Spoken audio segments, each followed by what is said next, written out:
Hey, welcome back to GameSpot's continuing coverage of Gamescom 2014. I'm Danny Dwyer, Cameron Robinson. Hey, Danny. We double-teamed some Far Cry 4 today. Oh, we sure did. And I got to play the ShangriLa. Did I say that right? Yeah. ShangriLa think section, which is actually quite interesting. So what they're doing now with this is throughout the world of Far Cry 4, you'll find these paintings, and you can like move inside them, and it will trigger this new Shangri-La mission, which is like set in an enclosed area, lots of space to explore, and the color palette's all red, and you've got this bow, and you've got this tiger who helps you out. But it's quite a nice, what's the word I'm looking for? It's like a side mission departure. Departure kind of thing. from the usual Far Cry 4 experience when you're like wandering around doing what you want. It's quite focused. It seemed like it was pretty like straight up linear. You had one objective to do.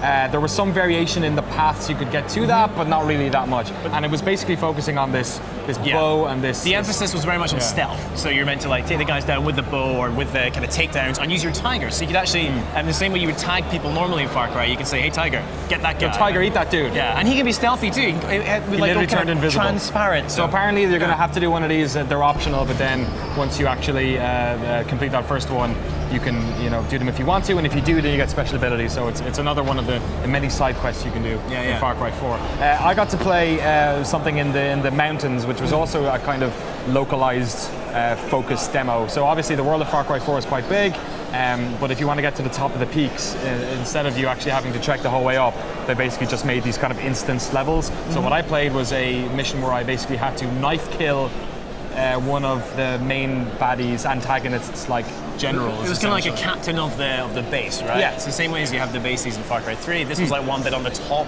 of like a Himalayan mountain. But yeah, it was great because there was like, you could take them out stealthily, you could use their guns. You also had bait. I love my favorite bait. Yeah, meat bait. You like released a bear and then threw bait. It was like reminding me of like the antlion things in Half-Life 2 where you're just throwing meat at dudes and this bear just comes out of nowhere and mauls them. They had it in Blood Dragon as well, didn't they? Oh, you're right, actually. So you could bring the dinosaurs. Sadly, a massive Blood Dragon didn't come out of nowhere. But again, it was like another sort of a focused, you have to do this kind of level, which I guess is something very easy to show at a games convention because they can say it's 15 minutes or so. So it seemed fun. It felt really like Far Cry 3, which was no bad thing. Nope. It looked good.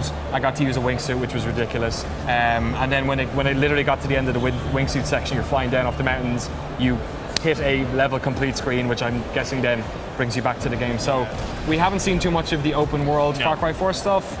If it's anything like what we've seen from this, it'll probably be similar to Far Cry 3. So basically, but those levels were fun. So they're showing us how they're going to supplement the main game in the world with these like Shangri-La bits off the side where you get more abilities and these like special missions right up in the peaks, which I guess are about, wow, look, you're on top of a mountain.